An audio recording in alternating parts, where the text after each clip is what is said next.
Hello students, मैं राजेश कसारा उत्कर्ष academy Ratlam में आपका बहुत बहुत स्वागत करता हूँ। हम प्रतिशत का चैप्टर कर रहे थे जिसके हमने सारे टाइप्स पढ़ी।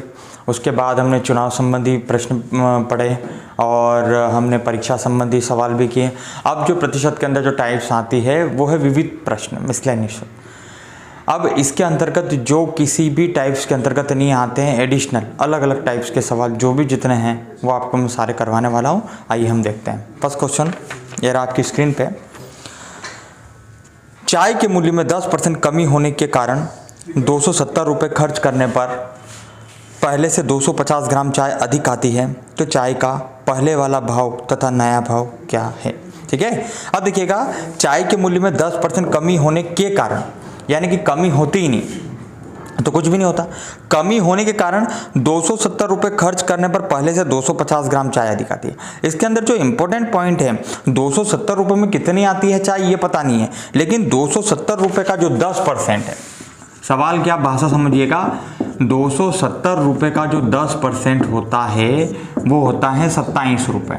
कितना होता है? 27। यानी कि क्वेश्चन जो आपको कह रहा है वो ऐसा कह रहा है कि 27 रुपये में आपको कितनी मिलती है? 250 ग्राम चाय। तो आपको इस तरीके से जमाना है, रुपये ऊपर 27 रुपये में मिलती है 250 ग्राम चाय। तो 1 किलो में होती है 1000 ग्राम, इसलिए 1000 किया। ठीक है, 1000 ग्राम का भाव कितना? ठीक है, तो 27 चौक कितना आया? 108 रुपये। अच्छा, ये 108 रुपये कौन सा भाव है? घटने के बाद भाव वाला, यानी कि ये कौन सा भाव है? नया भाव। ठीक है, अब आप देखिएगा इसमें कमी कितने की हुई थी? चाय के मूल्य में 10% कमी, यानी कि 10% कमी होने वाले के बाद वाला भाव 108 है। तो अब देखिए, पुराना भाव निकालने के लिए क्या करेंगे? पुराना भाव, बिल्कुल आप ध्यान से देखिएगा, 108 रुपये 10% कमी वाला भाव है, यानी कि 90 के बराबर, इंटू 100 करेंगे तो आपके पास पुराना भाव आ जाएगा। तो कितना हो गया? 120 रुपये। मैं एक बार और समझा रहा हूँ, कहीं आपको ऐसा लगेगा कि सर ने बहुत फास्ट समझा दिया। देखिएगा, चाय के मूल्य में 10% कमी होने के कारण 270 रुपये खर्च करने पर पहले से 250 ग्राम चाय अधिक आती है। चाय का पहले वाला भाव तथा नया भाव क्या है? तो देखिए, 270 रुपये खर्च करने पर कितनी आती है ये पता नहीं है, लेकिन 270 रुपये का जो 10% है उसमें 27 रुपये होता है।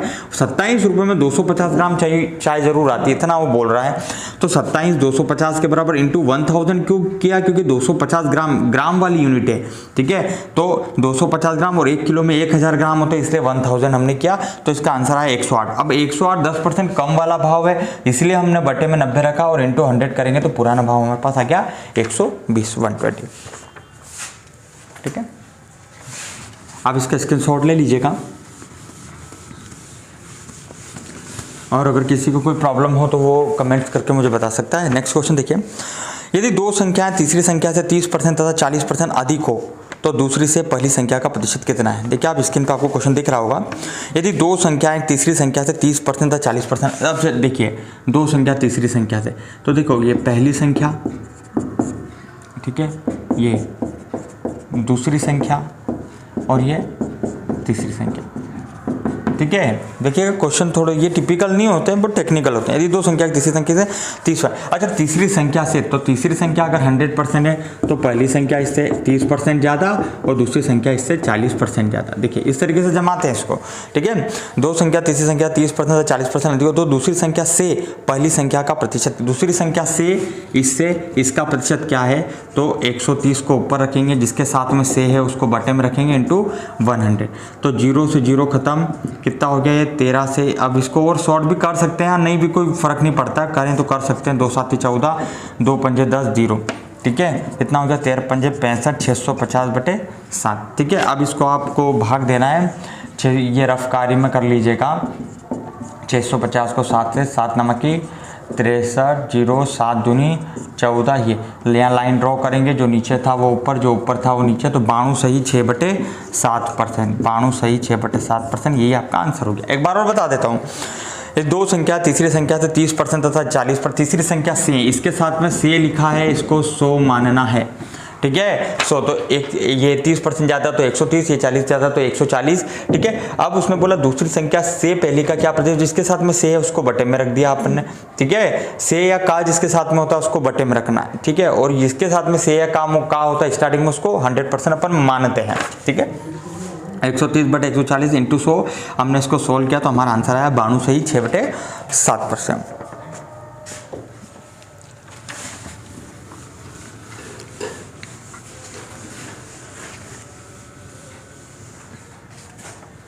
चलिए आगे देखिएगा। नेक्स्ट क्वेश्चन देखिए, 2 संख्या तीसरी संख्या से क्रमशः 12.5% तथा 25% अधिक हो तो पहली संख्या दूसरी संख्या का कितना प्रतिशत। ठीक है, अब इसमें पॉइंट आ गया।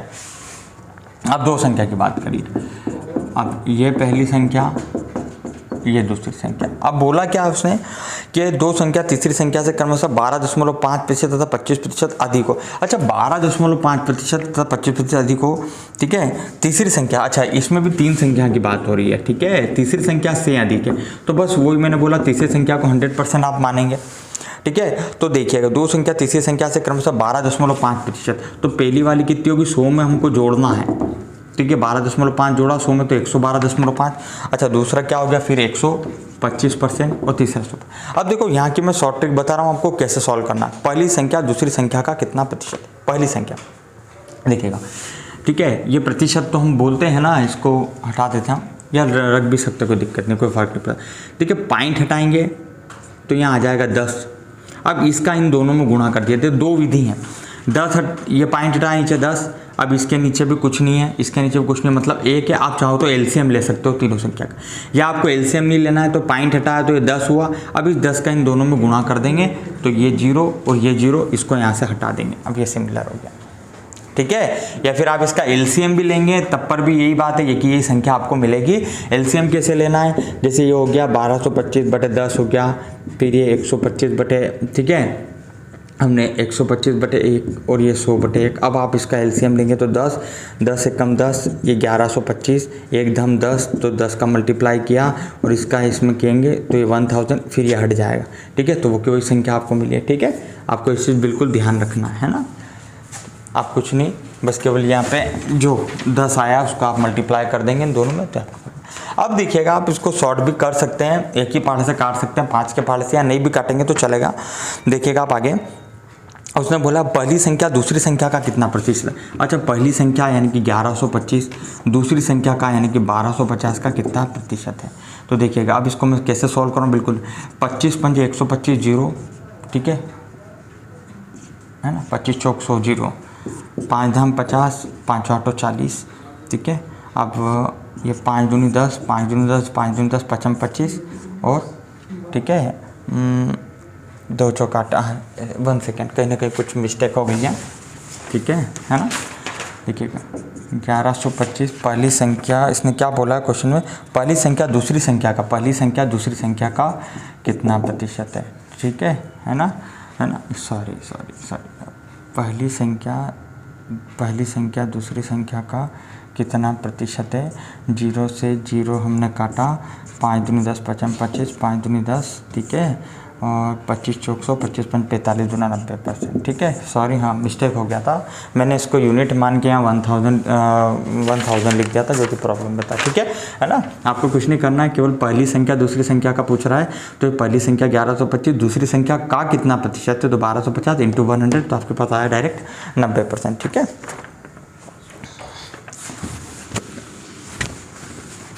ठीक है, देखिए नेक्स्ट क्वेश्चन देखिएगा, है ना, 20% तथा 5% के 2 क्रमवार बट्टे किस एकमात्र बट्टे के समतुल्य हैं।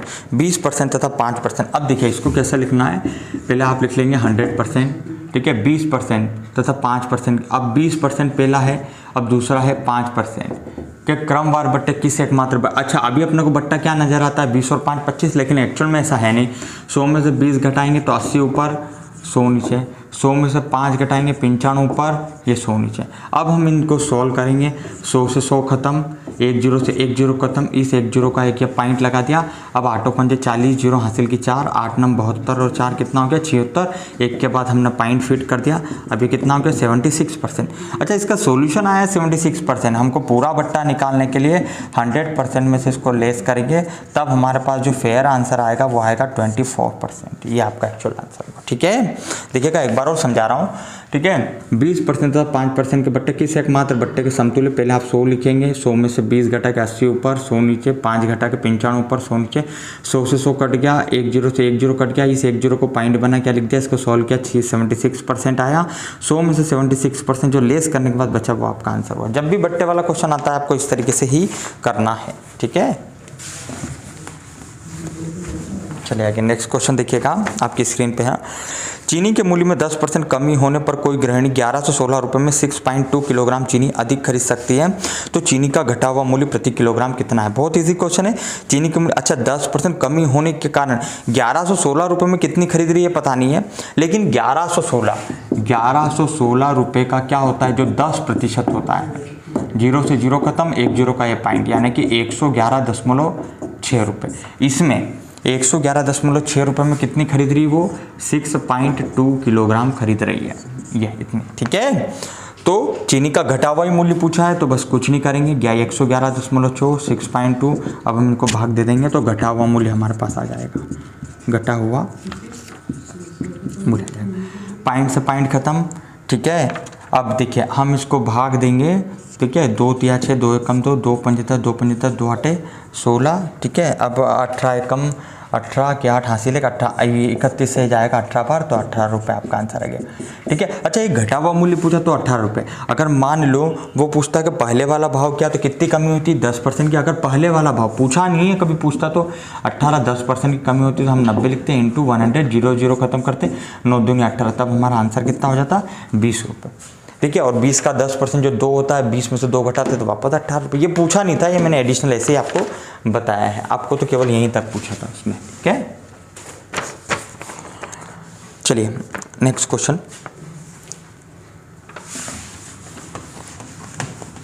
ठीक है। नेक्स्ट क्वेश्चन देखिएगा आप, अमन का खर्च विमल के खर्च से, स्क्रीन पे आपका नेक्स्ट क्वेश्चन है, देखिएगा। अमन का खर्च विमल के खर्च से 30% अधिक है, ठीक है। अमन का खर्च, देखिए अमन और विमल, बिल्कुल ध्यान से देखिएगा, हाँ एक ही बार में समझ में आ जाएगा। अमन का खर्च विमल के खर्च से 30% अधिक है, ठीक है। विमल के खर्च से 30% अधिक, तो विमल का खर्च अगर 100% है तो ये 30%। अमन का खर्च विमल के खर्च से वाले को 100 मानना है, 100 तो ये 130। आगे बोला है तथा विमल का खर्च रमन के खर्च है। अब इन दोनों का कंपैरिजन, विमल का खर्च रमन के खर्च से 10% कम है, रमन के खर्च, तो रमन का खर्च 100 है तो ये 10% कम है, तो ये 90, ठीक है। बिल्कुल ध्यान से यहाँ ये लाइन वापस समझा देता हूँ। अमन का खर्च विमल के खर्च से 30% अधिक, तो विमल अगर 100 है तो ये 130 हो गया। अब आगे बोला विमल का खर्च रमन के खर्च से 10% कम है, रमन के खर्च से, रमन का खर्च अगर 100 है तो विमल का खर्च 10% कम, 90 हो गया। यदि तीनों के खर्च का योग, अच्छा 6447 हो तो अमन का खर्च, पहले इसको सॉल्व कर लेते हैं। अच्छा ईच वाली लाइन को देखेंगे, नीचे नहीं देखेंगे हम, ईच वाली लाइन को देखेंगे, यहाँ कुछ ना कुछ अंक आएगा, तो क्या आएगा, जो इसके पहले है वो आता है, पहले क्या है 100, तो 100 आता है। अब इसको ऊपर वाली लाइन को हम नहीं देखेंगे, नीचे वाली, ईच वाली लाइन में यहाँ कोई अंक आएगा तो कौन सा आएगा, जो उसके पहले वो, तो यानी कि 90। अब इन दोनों का आप मल्टीप्लाई कर सकते हो, ठीक है। यहाँ जो संख्या है कि तीनों को एक ही पहाड़े से काट सकते हो, या यहाँ पे भी काट सकते हो, 0 0 कॉमन दिख रहा है, ये 0 से 0। अब 10 धाम 100, 10 नाम 90, 13 नाम 170, ये तीनों का आ गया। अब हमको इस तीनों की संख्या की, अब इसने बोला है यदि तीनों के खर्च का योग 6447 है, तीनों के खर्च का योग 6400, अच्छा देखा जाए तो ये एक तरीके से इनका अनुपात ही बना, तीनों के खर्च का योग 6447 है, तो तीनों का इधर हम योग करते हैं तो कितना हो गया, 117 और 190, तो ये 7 9 10 0, ठीक है, 307 हमारे पास कितना आया, 307 इंटू अमन का खर्च कितना है, तो अमन का खर्च के लिए क्या रखेंगे हम, 117, ठीक है। अमन का खर्च, ठीक है। यहाँ तक तो सबको समझ में आई गया, मैंने बता दिया, ठीक है। अब हम इसको सॉल्व करते हैं, ठीक है। तो ये कौन सा पहाड़ से जा रहा है, देखिए आप इधर थोड़ा सा, हम इनको देखेंगे तो कौन से पहाड़े से ये हमारा कट रहा है, 3 3 3 3 एकम 3 धाम 30 नहीं कट रहा है इसका, 6447, ये देखिएगा हमारा कौन से पहाड़े से कट रहा है, 117 307, देखिए ये 307 से जा सकता है, क्योंकि ऐसे हम सोचेंगे तो हम एक बार 307 से ट्राई करते हैं इसको, ठीक है। 307 दूना कितना हो गया, 600 और 14 हो गया, 4 में 4, 4 में, देखिए ये गया, ठीक है, 21 बार, ठीक है ना। ये इस तरीके से आप देख लीजिएगा, हमेशा ध्यान रखना कुछ ना कुछ इसी तरीके, 21 7 147, 7 हासिल की 14, 21 एकम 14, 35 5 हासिल 3, 21 एकम 21 और 3 कितना हो गया, 24 2427, ठीक है। ये आपका है ना। मेन स्टूडेंट्स को यही थोड़ी सी प्रॉब्लम होगी, आप इस तरीके से करके देख सकते हैं, ठीक है। या 21 का इसमें गुणा करेंगे तब भी आ जाएगा, पर वो गुणा करेंगे कैसे, ऑप्शन तो फिर भी चूज़ करना ही नहीं होता है, आपको तो भाग ही देना पड़ेगा, ठीक है। देखिएगा नेक्स्ट क्वेश्चन, देखिएगा नेक्स्ट क्वेश्चन देखिएगा, ठीक है। सेब के मूल्य में 25% कमी होने पर या के कारण, ठीक है, कमी होने पर एक ग्राहक को 240 रुपये में 2 किलोग्राम अधिक सेब मिलते तो घटा हुआ मूल्य प्रति किलोग्राम कितना है। ठीक है, स्क्रीन पे आपके क्वेश्चन है, सेब के मूल्य में 25% कमी होने पर, अच्छा ये 25% कमी होती नहीं तो कुछ होता ही नहीं। अच्छा 25% कमी कहाँ से हुई है, 240 रुपये पर 25%, 0 खत्म, 5 दूनी 10, 55 25, 2 कम 2 दूनी 4, ठीक है, 12 पंजे कितना हो गया ये 60 रुपये। अब 60 रुपये में कितने सेब मिल रहे हैं, 2 किलोग्राम मिल रहे हैं। ठीक है, तो घटा हुआ मूल्य ही उसने पूछा है, तो 60 में हम 2 का भाव दे देंगे तो कितना आ जाएगा, 30 रुपये पर केजी। 30 रुपये आपका आंसर हो गया, घटा हुआ मूल्य। सिंपल सी बात है। बस स्टूडेंट आपको यही ध्यान रखना है, ठीक है, कि 240 रुपये में कितनी खरीद रहा है उससे मतलब नहीं है, लेकिन 240 रुपये में जो कमी हो रही है उसी पे ये जो भी हो रहा है, जो मात्रा मिल रही है वो वहीं पे मिल रही है। ठीक है, एक बार और रिटेक कर देता हूँ इस क्वेश्चन को। सेब के मूल्य में 25% कमी होने पर एक ग्राहक को 240 रुपये में 2 किलोग्राम सेब अधिक, 240 रुपये में कितने मिलते हैं पता नहीं है, लेकिन जो 25% की कमी हुई है वो हुई है 60 रुपये। 60 रुपये में 2 किलोग्राम मिल रहे हैं तो घटा हुआ मूल्य कितना हो गया, 30%। अच्छा पुराना भाव निकालना हो तो 30 के बटे कितने की कमी हुई है, कितने की कमी हुई है, 25% की। पुराना भाव निकालना, 30 कमी हुई है 25 की, इंटू आप 100 करेंगे तो 25 या 75, 25 चौक 100, 3 धाम 30, 10 चौक 40 रुपये पुराना भाव हो जाएगा। सिंपल सी बात है, ठीक है ना। ये खैर पूछा नहीं था, ये मैंने एडिशनल बता रहा था क्योंकि एग्जाम में वो क्वेश्चन में कुछ भी पूछ सकता है। ठीक है, चलिए नेक्स्ट विविध की। ये देखिए विविध के अलग अलग टाइप के क्वेश्चंस होते हैं। ठीक है, ये प्रतिशत में काफ़ी मात्रा में पूछे जाते हैं। ठीक है, देखिए मिस्टर अग्रवाल ने अपने धन का 30% भाग अपनी पत्नी को दे दिया। अच्छा मिस्टर अग्रवाल के पास टोटल जो धन था वो था 100%। ठीक है, देखिएगा 30% भाग अपनी पत्नी को दे दिया, तो 30% पत्नी को देने के बाद बचा कितना, 70%। बिल्कुल ध्यान से देखना, दे दिया। शेष धन का आधा, अच्छा ये शेष धन ही है 70%, शेष धन का आधा। अच्छा शेष धन का आधा कितना हो गया, 35%। शेष धन का आधा अपनी पुत्री को दे दिया। ठीक है, शेष धन का आधा 35%, ये किसको दे दिया, पुत्री को दिया। ठीक है, बचा कितना, 35%, शेष बचा भाग कितना, 35%। आगे उसमें क्या बोला है, तो तथा बचे हुए धन को अपने 5 पुत्रों में बांट दिया। अच्छा देखो ये 35%, शेष बचा भाग 35%। अच्छा 35% को 5 पुत्रों में बांटा, एक पुत्र का हिस्सा, तो 5 7 तो 35, कितना हो गया ये 7%।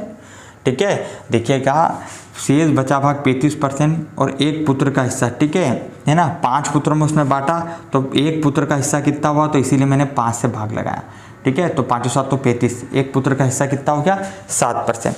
अब उसने क्या बोला, यदि प्रत्येक लड़के को 14,000 मिला। ठीक है, अब देखो प्रत्येक लड़के का प्रतिशत में हिस्सा, प्रत्येक लड़के का प्रतिशत हिस्सा, प्रत्येक लड़के का प्रतिशत हिस्सा कितना आया है, 7%। ठीक है, 7%। और प्रत्येक लड़के के हिस्से में रुपए,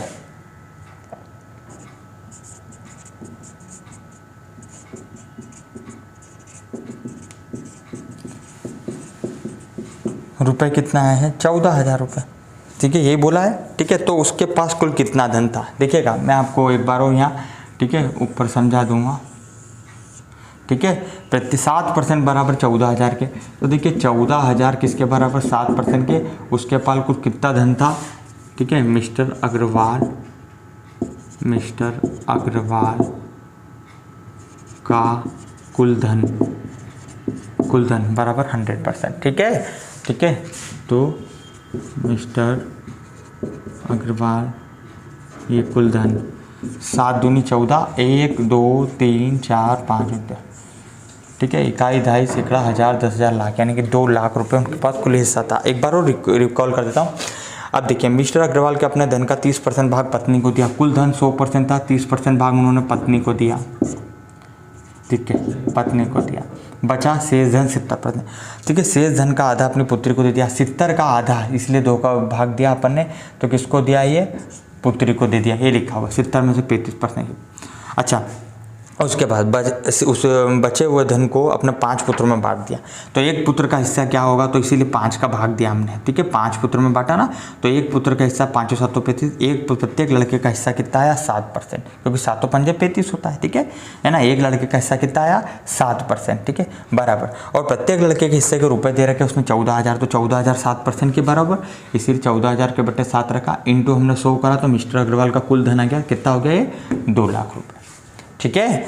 देखिए स्टूडेंट्स, ये मैंने आपको विविध के टाइप के क्वेश्चंस कराए हैं। अब अगर किसी को भी किसी क्वेश्चंस में कुछ प्रॉब्लम आती है, आप मुझे कमेंट्स करके बता सकते हैं, ठीक है, और मुझे व्हाट्सअप भी कर सकते हैं, है ना। मैं आगे इस टाइप के और क्वेश्चंस लेके आऊँगा, क्योंकि प्रतिशत अपने आप में एक बहुत बड़ा चैप्टर होता है, ठीक है। और प्रतिशत के अंदर लगभग सारे चैप्टर के इंक्लूड करके अलग अलग टाइप से सवाल होते हैं, ठीक है। मैं विविध के और भी क्वेश्चन आपको लाऊँगा, पर इन क्वेश्चन जो करवाए हैं इनमें कुछ प्रॉब्लम हो तो आप मुझे कमेंट्स करके बता सकते हैं। Thank you.